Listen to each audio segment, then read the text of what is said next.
Welcome to Broker Genius. My name is Lynn, and I will be giving you a demonstration on what to do if your total price does not match the total price that is in your invoice.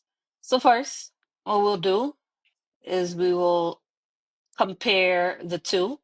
On the left side, we have our invoice, and the total price of this invoice is $4,016.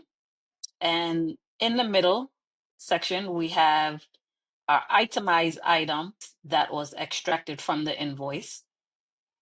And we have a total of $4,086. As you can see, it is off.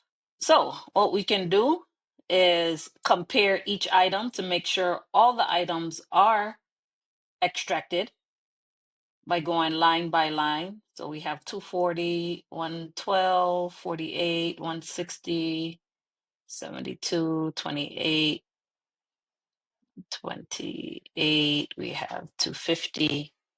We have 48, 75, 80, 46, 30. Ah, I see something here.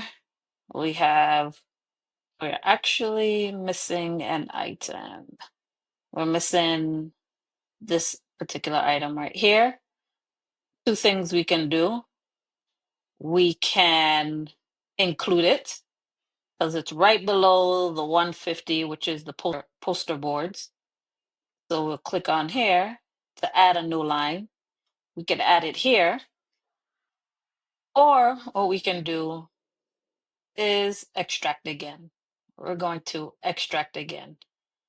So what extract does is it reads this invoice again and make sure it does not miss anything when being extracted.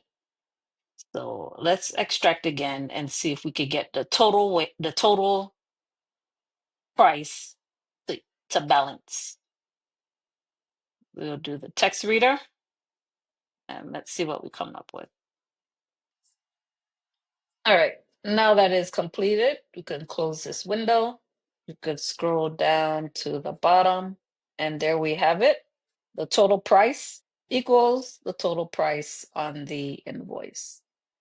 One thing to remember, the total price that will be extracted only includes the prices from the items. It does not include the tax. It does not include any discounts or so forth.